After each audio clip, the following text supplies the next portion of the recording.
नमस्कार दोस्तों, एक बार फिर से हाजिर हैं एक नई भर्ती की अपडेट को लेकर। वीडियो आपके लिए फायदेमंद साबित हो सकती है। क्या रहेगा खास इस वीडियो में, उससे पहले चैनल को सब्सक्राइब नहीं किया है तो फटाफट यार लाल बटन दिया है सब्सक्राइब वाला दबा दीजिए। नोटिफिकेशन चाहिए समय पर तो उसके आगे घंटी का निशान दिए प्रेस कर दीजिए। क्या पता शायद कोई ऐसी भर्ती आपको मिल जाए जो आपके लिए ही बनी हो। बिना किसी बकवास के शुरू करते हैं ये वीडियो। इस वीडियो में हम बात करने वाले हैं एलडीसी यानी कि लोअर डिवीजन क्लर्क, जो आरएसएम एसएसबी के द्वारा भर्ती आयोजित होने जा रही है। जी हाँ, इसकी सूचना हमें बजट में मिली थी, हमने एक वीडियो डाली थी। एलडीसी की भर्ती आएगी, कम से कम 10 से 12,000 तक के जो पद है वो इसमें बताए जा रहे हैं। कोई कह रहा है 14,000 पद है, कोई कह रहा है 12,000 पद है। तो हम ये मानकर चल रहे हैं कि 10,000 से ऊपर ये पद आने वाले हैं। क्या रहेगा इस वीडियो के अंदर, कब तक आएगी भर्ती, क्या रहेगी योग्यता, वीडियो को एंड तक देखना है। उससे पहले अगर आपने टेलीग्राम ग्रुप ज्वाइन नहीं किया है तो हमारा टेलीग्राम ग्रुप है वो नीचे डिस्क्रिप्शन में दिया हुआ है, वहां जाकर आप लिंक पर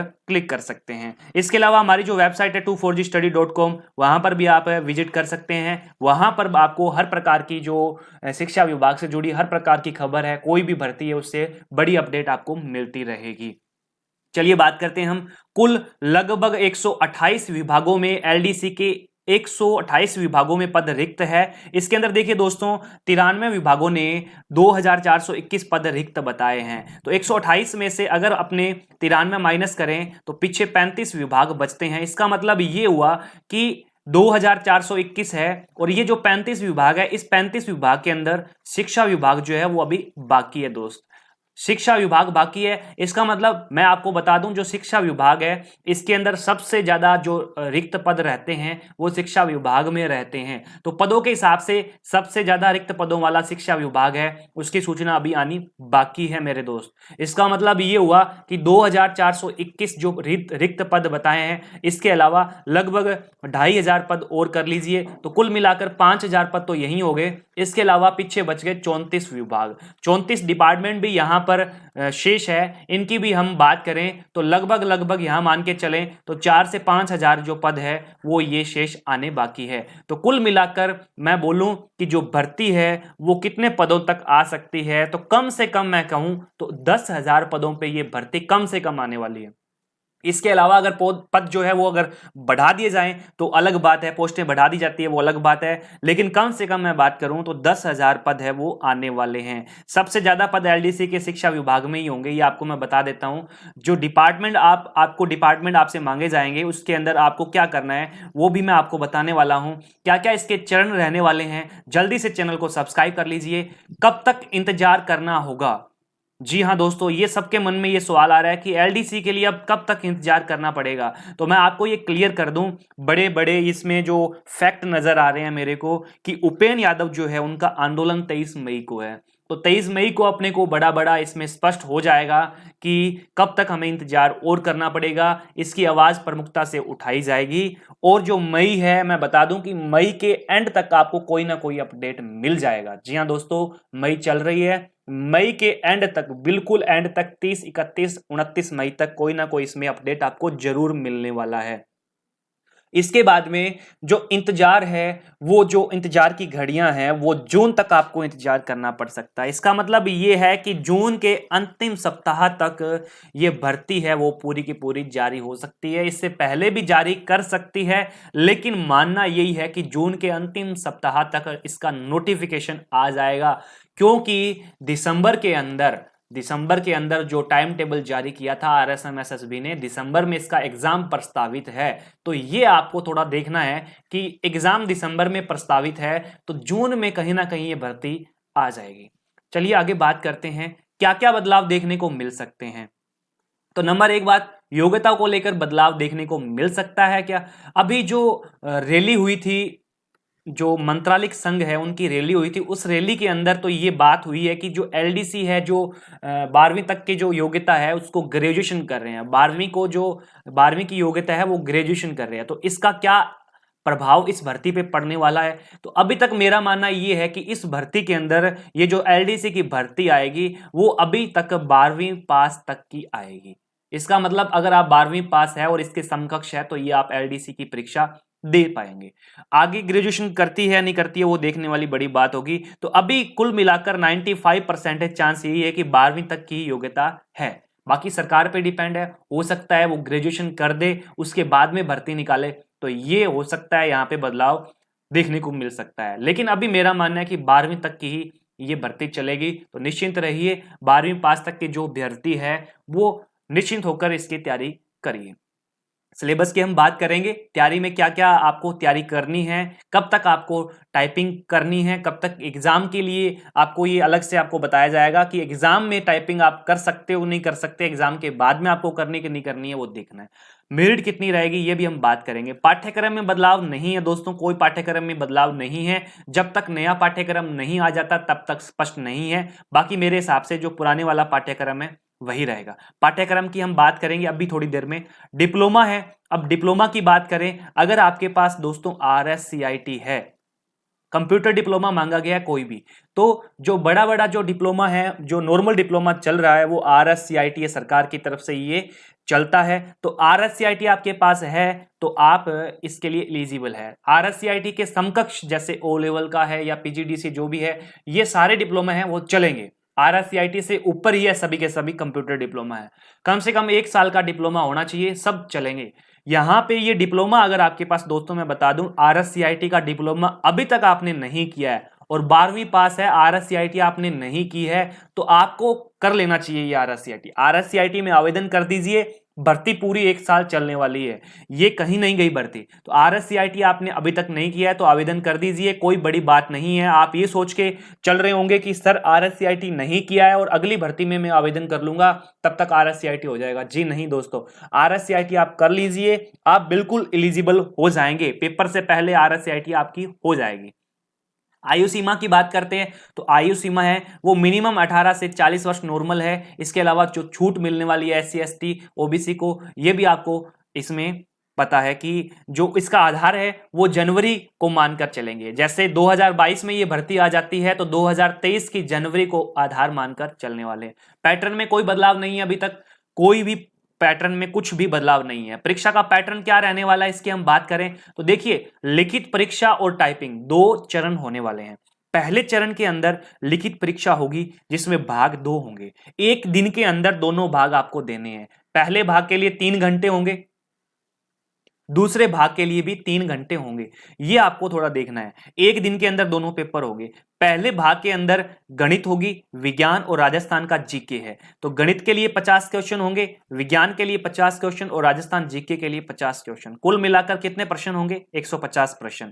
और कितने अंकों के? 100 अंकों के। इसी प्रकार भाग 2 के अंदर 150 प्रश्न होंगे, इसके 75 और हिंदी के 75, इसके भी 100 अंक के ये दोनों लैंग्वेज रहने वाली है। ऋणात्मक अंक होगा वो 1/3 नेगेटिव मार्किंग रहने वाली है। दोनों पार्टों के लिए अलग अलग 3-3 घंटे होंगे, यानी कुल मिलाकर 6 घंटे ये पेपर आपका होगा। कुल मिलाकर 5 विषय होंगे जैसे आपके सामने लिखे गए हैं, गणित, विज्ञान, राजस्थान सामान्य अध्ययन, अंग्रेजी और हिंदी। करंट अफेयर्स रहेगा या नहीं रहेगा, सबसे बड़ा सवाल।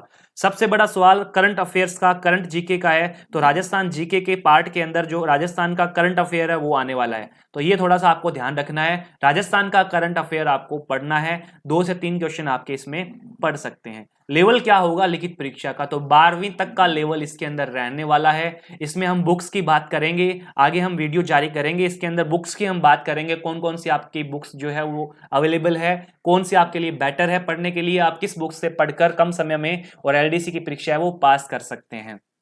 इसके अब बात करें हम परीक्षा का पैटर्न है, उसके अंदर जो चरण नंबर 2 है टाइपिंग टेस्ट है। देखिए दोस्तों, टाइपिंग है उसमें कुल मिलाकर 2 चरण होने वाले हैं, चरण नंबर 1, चरण नंबर 2। टाइपिंग जो है वो हिंदी और अंग्रेजी में होगी, प्रत्येक 25-25 नंबर की टाइपिंग होगी, यानी कि कुल मिलाकर यहां 50 नंबर आपको देखने को मिलेंगे चरण नंबर 1 में, टाइपिंग के चरण नंबर 1 में। और चरण नंबर 2 की हम बात करें तो कुल मिलाकर 2 पार्ट यहां देखने को मिलेंगे टाइपिंग के, इफिशियंसी फर्स्ट और इफिशियंसी सेकंड, दोनों ही हिंदी और अंग्रेजी अलग अलग होगी, तो ये भी 50 नंबर की होगी। टाइपिंग के अंदर आपको टाइपिंग करनी है और इफिशियंसी के अंदर कुछ क्वेश्चन पूछे जाएंगे, आपको सिर्फ माउस से क्लिक करना है और कुछ नहीं करना।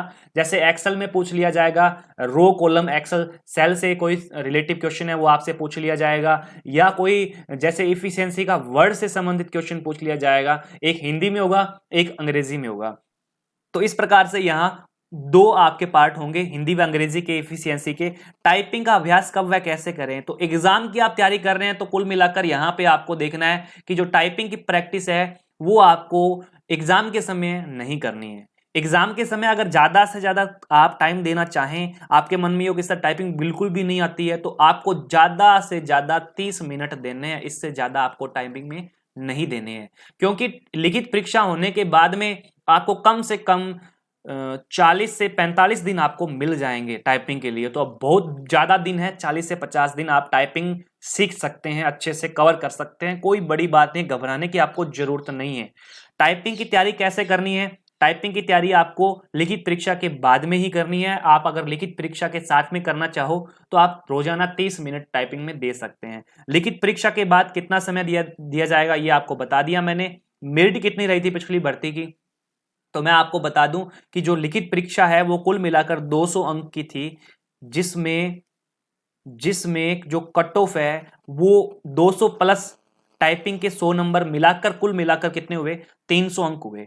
300 अंक में से आपके जो ओबीसी की कट ऑफ की बात करूं तो ओबीसी की कट ऑफ 216 रही थी, 216 ओबीसी की कट ऑफ। अब एग्जाम के अगर आप 130 करते हैं और टाइपिंग में अगर आपके 186 है तो आप क्वालिफाई है। 216 ओबीसी की फाइनल कट ऑफ की बात कर रहा हूं दोस्तों, फाइनल कट ऑफ जो है वो 216 ओबीसी की गई थी। 2-3 नंबर ऐसे की कम कर लीजिए, 2-3 नंबर ऊपर 219 220 जनरल की गई थी। तो यहां अपने अलग से इसकी बात करेंगे कट ऑफ की। तो आपको लिखित परीक्षा में टारगेट लेके चलना है, वो लेकर चलना है 135 नंबर का। 135 नंबर आपको लेकर चल रहे हैं 200 में से। और टाइपिंग के अंदर अगर आप टारगेट लेके चल रहे हो 90 का, 90 और 135 कितने हुए दोस्तों, 225। यहां पर आप बिल्कुल सेफ है एलडीसी के अंदर, एलडीसी में 225 तक आप बिल्कुल सेफ है।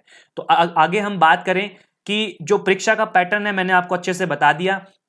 इसके अलावा मैंने कट ऑफ आपको बता दी। जो सेफ स्कोर है वो लिखित परीक्षा के अंदर 135 का आप मान के चलिए। अगर फिर भी आपके अगर 130 आ जाते हैं तो टाइपिंग में आपको थोड़ा जोर लगाना पड़ेगा, 95 लेकर आने। अब मैं मेरी बात करूं तो एलडीसी में मैंने लिखित परीक्षा में 123 नंबर लिखित परीक्षा में लिए थे, ठीक है। इसके अलावा यहां पे एग्जाम में देखिए मेरे से थोड़ा सा बाय मिस्टेक एग्जाम के अंदर कुछ क्वेश्चन काफी रह गए थे, वहां पे थोड़ा पेज की आगे पीछे गड़बड़ हो गई थी, तो क्वेश्चन काफी रह गए थे, इसलिए यहां 123 नंबर थे और मैं खुश नहीं था।